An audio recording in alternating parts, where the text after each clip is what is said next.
This is Skedlive for Thursday, March 28, 2014. I'm Rudy Moscoso. We have breaking news. A appeal officer has been shot inside the Brampton courthouse. Police officer Michael Krarenbeek is in critical condition. Sources says he's being rushed to Sunnybrook Hospital. The Special Investigation Unit reported the shooter is dead inside the courthouse.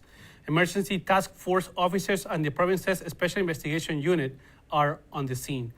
A man is dead after a fatal house fire early this morning in Brampton. Firefighters battled the fire on Goodwood Road near Bramley Road and Queen Street. A neighbor was able to pull two boys and their father from the blaze. The father died later in the hospital. The children were treated for smoke inhalation. A neighbor was treated at the scene. The cause of the fire is under investigation.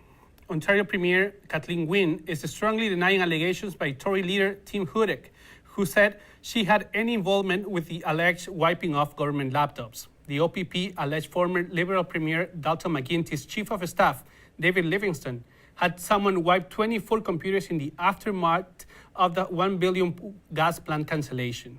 The Washington State mudslide death count is expected to jump above 25. The local residents are accusing officials of a slow early response that cost lives. There are still 90 people missing in the square mile of mud. There is a fear some victims may never be recovered. A hillside soaked by rain collapsed unexpectedly on Saturday, covering dozens of homes in a river valley near the rural town of Oso, 89 kilometers northeast of Seattle. Around 180 people lived in the area where the landslide occurred. The search for the debris from Alaska Airlines flight MH370 has moved 1,100 kilometers to the northeast. New analysis of radar data seems to suggest the plane flew faster and ran out of fuel more quickly than previously thought. The new area is closer to the land, which should make the search easier. One of the 9 planes searching the new area found more objects. There are 6 ships going to the area to determine if the objects are plane wreckage. U.S. President Barack Obama says the Russian troop buildup near the Ukrainian-Russian border is unusual. The move might be an effort to intimidate Ukraine, but it could also be a precursor to other actions. Russian President Vladimir Putin has received permission from the Russian parliament to send the armed forces into Ukraine if necessary. Now to Alison Greco with the Skedlive weather report. Thank you. It looks like today will be warmer than what we're used to. The temperature will reach a high of 9, and it will only get as cold as 0, but expect light showers throughout the day. Here's your 5-day forecast. The weather seems to be starting to fit the spring season the next couple of days. There will be light rain Saturday and during Earth Hour. The high will be 4 and the low will be 0. But the sun will appear on Sunday, with the temperature rising to 5 but dropping to -2. Monday, the temperature will peak at a high of 9 and the conditions will be clear with sunny skies, but expected to dip to -1 in the evening. On Tuesday, the sun will disappear behind the clouds, but the warmth will stay with a high of 8 and a low of 1. And after all that warm weather, expected to fall a little bit on Wednesday, where the sun will shine, but the temperature will have a high of 4 and a low of -2. That is your 5-day forecast. I'm Alison Greco. Back to the studio. Thanks, Alison. Let's turn to Kadina Smith, who has your sports report. Thank you. No S'mores means something to us Canadians. This is a name we associated with the Montreal Expos. The beloved Montreal baseball team had one of the most heart-wrenching ends in baseball history. A decade later, baseball returns to Montreal for the weekend as the Toronto Blue Jays and the New York Mets face off in a 2-game preseason series. Before the first game, perhaps the most loved baseball player in Canadian history, Gary Carter, will be honored. The late catcher died of brain cancer in 2012. The series at Olympic Stadium has already sold 75,000 tickets and is being used as a rallying point for supporters who wish to bring a baseball team back to Montreal. Maple Leafs fans may finally be throwing in the towel as the hockey team continues to disappoint. The Leafs are sitting on the outside looking in, and at this point, they are in charge of their own destiny. Hopefully, they take charge of that destiny tonight as they face off against the Philadelphia Flyers. The Raptors face off against the Celtics in a home game. Hopefully, with the help of home field advantage, our boys will keep up their winning streak.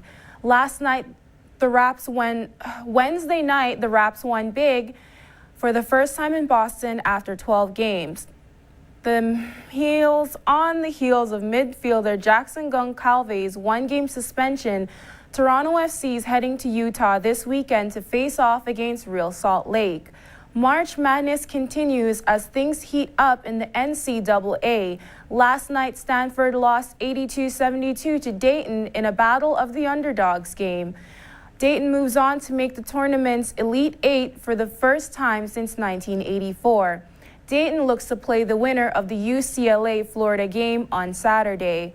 We may soon have a new favorite couple. Montreal duo Megan Duhamel and Eric Radford picked up bronze last night at the World Figure Skating Championship. The duo came in third with a well-earned 210.84 points, pushing teammates Christian Moore-Tower and Dylan Moskovich into fourth place.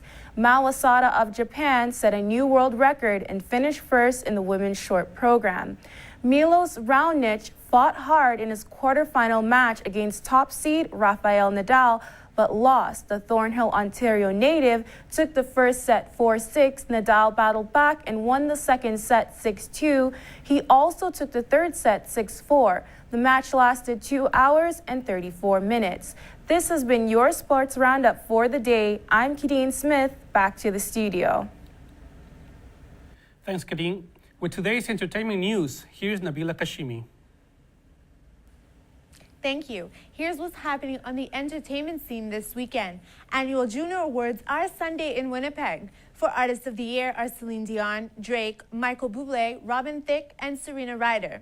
Arcade Fire, Blue Rodeo, Headley, Tegan and Sarah, and Walk of the Earth compete for Group of the Year. Arcade's Fire Reflector is nominated for Single of Year, going up against Inner Ninja by Classified, featuring David Miles. It's a Beautiful Day by Michael Bublé, What I Would Do by Serena Ryder, and Closer by Tegan and Sarah. Comic Book League Canada is a 5-issue story written by comic artist Jeff Lemire and welcomes Equinox, a new teenage Cree superhero from Moose Factory named Mayavan. New superhero will debut in April. There is important news for Big Brother fans. Canada was named this week's head of household, and Eagle Wong was sent home on the reality game show.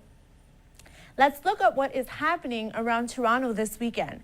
The Toronto Festival of Beer is offering owls of different flavors today until March 29th at Evergreen Brickworks. One-of-a-kind spring show and sale event takes place at the Direct Energy Center this weekend. Over 800 artists and designers will showcase their work. The 2014 San Francisco Festival of French Film starts today and runs till April 6th at the Royal Cinema. That's your entertainment news. I'm Nabila Hashimi to the studio. Thanks, Nabila. It's time for a weekly council report. Hi, my name is Duncan Spence, and this is your Skedlive City Council report for Friday, March 28th, 2014. Joining us today are Municipal Affairs reporters Brad McDonald and Adam Johnson. So we've moved into the first major debate of the mayoral campaign, or at least the first debate featuring most of the major players. Adam, do you want to tell us a little bit about how that debate went? Sure, Duncan. Like you said, it was the debate of the 5 major candidates on Wednesday. The consensus seemed to be that Mayor Rob Ford won the debate. I see. So how he won the debate, why do people feel this way? Well, City TV, who hosted the debate, had a lot of instant polling done during the debate, and during all the polls, he was in the top, together with Olivia Chow. So that's why. Right on. And on that, how did the rest of the candidates fare? Well, like I said, Olivia Chow was up there battling with the mayor, but then we had John Tory, who polled somewhere in between Ford, Chow, and the other 2 candidates. Karen Stintz and David Soknacki, they had a hard time. They didn't really get their message across, it seems like. So this debate was a little bit different, and there was no true moderator for it. Do you think that affected the debate at all? Do you think it affected the candidates' performance? Well, like you said, there was really no moderator. Instead, City TV took the approach of letting the candidates debate openly on the floor for about 3 minutes per segment. and it became somewhat of a shouting match at times. So it's hard to say. Some candidates had an easier time getting their message across than others, perhaps. And this wasn't the only debate this week. There was also a debate at Ryerson. Brad, you were following that. Could you tell us a little bit about that? Yeah, well, Adam kind of just described what the debate was like Wednesday night, and Thursday night, last night, was a complete change of pace. For one, Olivia Chow wasn't present. She had a prior, I guess, commitment, something important. But the four major candidates were there. Questions were asked by Ryerson students for the most part, and there was a lot less shouting over each other and a lot more policy talk. So how did the candidates fare? Was there a clear winner in this debate? Did somebody come out on top? I would say there wasn't a clear-cut winner in this one. I will say that Karen Stintz and David Soknacki appeared a lot stronger than they did on Thursday night, or on Wednesday night. They both were able to get their messages out, and they were very clear in their delivery of their messages. But it's not to say that John Tory and Rob Ford didn't fare well as well. And there were also a couple of issues in front of council. One of the more important ones was the expansion of the island airport. Could you tell us a little bit about that and what happened this week? Sure. Like you said, the Billy Bishop Airport is a big issue in Toronto politics right now. The executive committee decided on Wednesday to recommend a staff report to put it in front of City Council next week. All right, so what are the two sides here? Who's pushing this decision? Well, Mayor Rob Ford and Deputy Mayor Kelly, they both are in favor of getting this airport deal kind of done, whereas a lot of other councillors are either completely against it, or they want to wait till after the election or after in environmental assessment, and that goes for the mayoral candidates as well. There's a lot of people want to hold off or just haven't really made a decision yet on what they want to do. So where does this go from here? It will be in front of council next week? That's the plan, yes. Next week, council meeting, and after that, it's hard to say what's going to happen. Right on. Well, joining me today are Brad McDonald and Adam Janssen. This is the Skedlive City Council report for March 28th, 2014. I'm Duncan Spence. We will see you next week. This has been Skedlive for Friday, March 28, 2014. For a complete coverage, please check out skedline.com. I'm Rory Moscoso. Until next time.